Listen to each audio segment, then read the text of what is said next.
शेरों वाली मैया के दरबार में दुख दर्द मिटाए जाते हैं। जो भी दर पर आते हैं शरण में ले लिए जाते हैं। जय माता रानी। दोस्तों, आप समस्त श्रोतागण का आपके YouTube चैनल जीवन अमृत पर हार्दिक अभिनंदन है। माता शेरों वाली की कृपा आप सभी श्रोतागणों पर बनी रहे। आज की वीडियो में आप रसपान करेंगे देवी भागवत पुराण के अंतर्गत अध्याय 6 का। इसके पहले की कथा का श्रवण करने के लिए आप सबका बहुत बहुत धन्यवाद।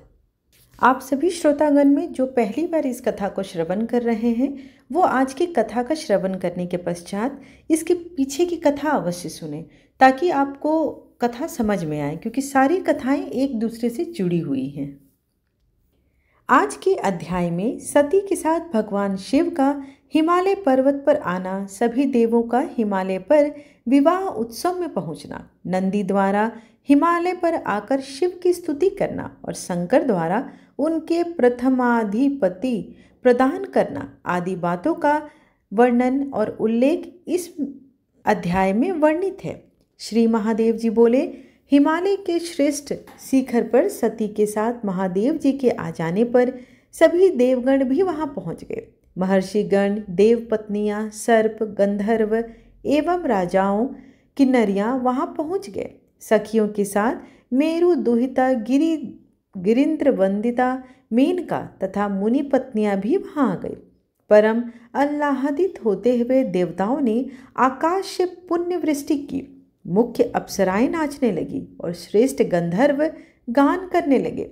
सभी स्त्रियां समारोह पूर्वक विवाह से संबंधित मांगलिक कृत्य करने लगी और सभी प्रमथ गणों ने प्रसन्न होकर भगवान शंकर एवं सती को प्रणाम किया और वे सभी ताली बजा बजा कर नाचने तथा गीत गायन करने लगे। तदंतर सभी श्रेष्ठ देवगण सती और देवेश भगवान शंकर को प्रणाम कर तथा उनकी अनुज्ञा प्राप्त कर अपने अपने स्थान को चले गए। मुनि श्रेष्ठ उसी प्रकार अन्य सभी लोग प्रसन्नता पूर्वक अपने अपने स्थान को चले गए तथा मैना आदि स्त्रियां भी चली गईं।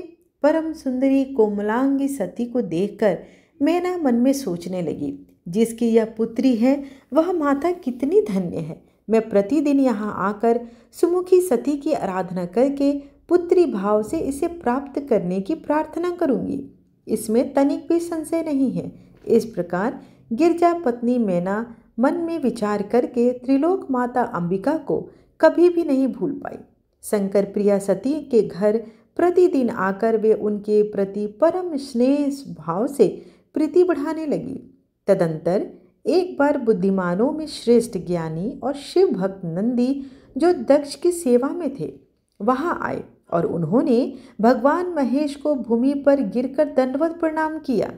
वे बोले, देवादिदेव प्रभु, मैं प्रजापति दक्ष का सेवक और महर्षि दधीचि का शिष्य हूँ, जो आपके प्रभाव को जानने वाले संत हैं। देवेश शरणागत वत्सल, आप मुझे मोहित मत कीजिए। मैं आपको साक्षात परमेश्वर और परमात्मा के रूप में जानता हूँ। सृष्टि, स्थिति, संहारकारिणी भगवती सती को मूल प्रकृति के रूप में जानता हूँ। इस प्रकार कहकर नंदी ने भक्तों पर कृपा करने वाले भगवान शंकर का अपनी परम भक्तिपूर्ण गदगद वाणी से स्तवन किया। नंदी बोले, शिव, आप त्रिलोकी के आदि परम पुरुष हैं और समस्त जगत की सृष्टि, पालन एवं संहारा करने वाले भी आप ही हैं। देवश्रेष्ठ, वरदायक, भवानीपति, आप ऐश्वर्य युक्त, युवक, वृद्ध और एकमात्र ब्रह्म हैं। हिमध्वल कांति से युक्त शशि समूह को पराजित करने वाला और अर्ध चंद्र धारण किए, चंद्रमा के समान 5 मुखों वाला सुंदर स्वरूप अचिंत्य है।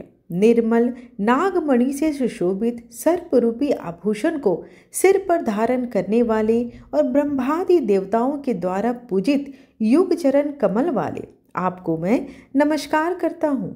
इस पृथ्वी पर जो व्यक्ति निरंतर भक्ति अथवा अभक्ति पूर्वक भी आपकी नित्य पूजा करते हैं, आपके नामों का संकीर्तन करते हैं और आपके मंत्र का निरंतर जप करते हैं, वे आपके चरणों की सनिधि प्राप्त करके नित्य निरंतर स्वर्ग में रमण करते हैं। हे प्रभु, पशुपति, आप देवादि देव को छोड़कर दोनों पर दया करने वाला और दूसरा कौन है? श्री महादेव जी बोले, हे मुनि, नंदी को ऐसी स्तुति सुनकर भगवान शंकर उससे बोले, नंदी, तुम्हारी क्या इच्छा है? मांगो, मैं तुम्हें वर देता हूँ। नंदी ने कहा, जगदीश्वर, मैं आपका हमेशा निकट रहने वाला दास बना रहूं और अपनी आँखों से नित्य आपके दर्शन करता रहूं, यही आपसे याचना करता हूँ। शिव जी बोले, वत्स, जो तुमने मांगा है निश्चित रूप से वही होगा। अवश्य ही तुम हमेशा मेरे समीप निवास करोगे। पृथ्वी पर जो मानव इस स्तोत्र से भक्तिपूर्वक मेरी स्तुति करेंगे, उनका तीनों लोक में कभी अशुभ नहीं होगा। इस मृत्यु लोक में दीर्घ काल तक रहकर वे अंत में मोक्ष प्राप्त करेंगे। महामते, तुम मेरे इन प्रथम गणों के अधिपति होकर मेरे इस शिवलोक में निवास करो। नंदी, तुम मेरे प्रिय भक्त हो। श्री महादेव जी बोले, मुनि श्रेष्ठ, इस प्रकार वर प्राप्त करके भगवान शंकर के प्रभाव से नंदी शिव के गणों के अधिपति हो गए। इस प्रकार श्री महाभागवत पुराण के अंतर्गत श्री शिव नारद संवाद में नंदीश्वर प्रमथाधिपत वर्णन नामक छठा अध्याय यहीं पर पूर्ण हुआ। आइए अब माता रानी की आरती करते हैं। तो भला इस संसार से मुक्ति क्यों नहीं प्राप्त कर सकता? मुने ऐसा सोचकर और फिर बिना कुछ बोले मुनि दधीची अपने आश्रम को चले गए। इसके बाद दक्ष प्रजापति दुख से बार बार लंबी सांसें लेते हुए अपने भवन में प्रविष्ट हो गए। इस प्रकार श्री महाभागवत पुराण के अंतर जय अम्बे गौरी मैया, जय श्यामा गौरी, तुमको निश दिन ध्यावत हरि ब्रह्मा शिवरी। जय अम्बे गौरी, मांग सिंदूर विराजत, टीको मृग मद को, उज्ज्वल से दो नैना, चंद्र बदननी को। जय अम्बे गौरी, कनक समान कलेवर, रक्तांबर राजे, रक्त पुष्प गले माला, कंठन पर साजे। जय अम्बे गौरी, के हरि वाहन राजत, खड्ग खपर धारी, सुर नर मुनि जन सेवत, तिनके दुख हारी।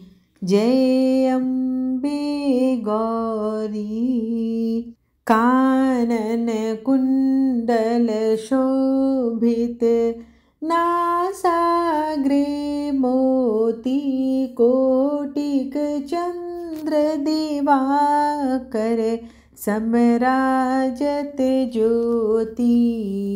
जय अम्बे गौरी, शुंभ निशुंभ विदारी, महिषासुर घाती, धूम्र विलोचन नैना, निस दिन मन माती। जय अम्बे गौरी, चंड मुंड संहारे, शोणित बीज हरे, मधु कैटव दो मारे, सुर भयहीन करे। जय अम्बे गौरी, ब्रह्माणी रुद्राणी, तुम कमला रानी, आगम निगम बखानी, तुम शिव पट रानी। जय अम्बे गौरी। 64 योगिनी गावत नृत्य करत भैरव बाजत ताल मृदंगा अरु बाजत डमरू। जय अम्बे गौरी तुम ही जग की माता, तुम ही हो भरता भक्तन की दुख हरता, सुख संपत्ति करता। जय अम्बे गौरी भुजाचार अति शोभित वर मुद्राधारी, मन वांछित फल पावत सेवत नर नारी। जय अम्बे गौरी कंचन थाल विराजत अगर कपूर बाती, श्रीमाल के तुम्हें राजत कोटि रतन ज्योति। जय अम्बे गौरी श्री अम्बे जी की आरती, जो कोई नर गावे कहत शिवानंद स्वामी, सुख संपत्ति पावे। जय अम्बे गौरी मैया जय श्यामा गौरी। त्वमेव माता च पिता त्वमेव, त्वमेव बन्धु च सखा त्वमेव, त्वमेव विद्या द्रविणं त्वमेव, त्वमेव सर्वं मम देव देव। आशा करती हूँ कि आपको आज की कथा और आरती पसंद आई हो। वीडियो पसंद आए तो चैनल को लाइक शेयर एंड सब्सक्राइब करना बिल्कुल ना भूलें। धन्यवाद। जय माता रानी।